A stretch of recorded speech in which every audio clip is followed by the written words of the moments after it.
Taiwan একেবারেই চীনের অভ্যন্তরীণ বিষয়। এ নিয়ে যুক্তরাষ্ট্র ঠিকমতো বেশি বাড়াবাড়ি করলে সরাসরি সংঘাত হতে পারে।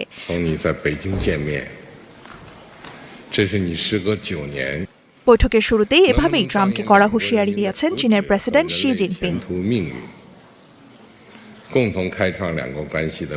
বৈঠকের আগে দুই নেতার মধ্যে যে উষ্ণতার আভাস দেখা গেছে, বৈঠকে তাইওয়ান প্রসঙ্গ আসতেই তা অনেকটাই কেটে যায়। বিষয়টি চিন্তায় ফেলে দিয়েছে তাইওয়ানকেও। তবে সমর্থনের জন্য যুক্তরাষ্ট্রকে ধন্যবাদ জানাতে ভোলেনি তারা। 2 ঘণ্টা ধরে চলে দুই নেতার বৈঠক। তাইওয়ান থেকে শুরু করে বিশ্ব রাজনীতি, প্রযুক্তি খাত, অর্থনৈতিক সহায়তার বিষয়গুলো উঠে আসে আলোচনায়। বৈঠক শেষে ট্রাম্পের সফর সঙ্গী মার্কিন টেক জায়ান্টদের সাথে বৈঠকে বসেন শি জিনপিং।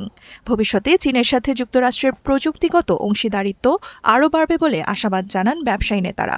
সেই সাথে চীনে তাদের ব্যবসার সুযোগ বাড়বে বলেও মনে করেন তারা। ইলন মাস্ক বলেছেন, চীনে অনেক ভালো কাজ করতে চান তিনি। জেনসেন হুয়াং জানিয়েছেন, বৈঠকগুলো চমৎকারভাবে শেষ হয়েছে। অন্যদিকে টিম কুককে সাংবাদিকরা বৈঠকের অগ্রগতি সম্পর্কে প্রশ্ন করলে তিনি কোনো মন্তব্য না করে শুধু থামস আপ দেখান।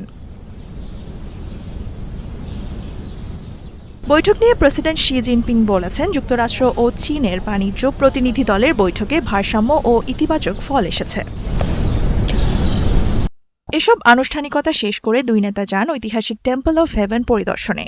এটি চীনের রাজধানী বেইজিংয়ের পুরনো একটি মন্দির। এর বয়স 600 বছর পেরিয়েছে।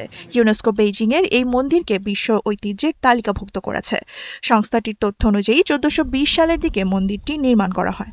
তখন চীনে মিং সাম্রাজ্যের শেষের দিক। রাজকীয় বলিদান আর ভালো ফসলের জন্য প্রার্থনা করতে এই মন্দির ব্যবহার করা হতো। দেওয়ান মুবাশিরা হোসেন, 71।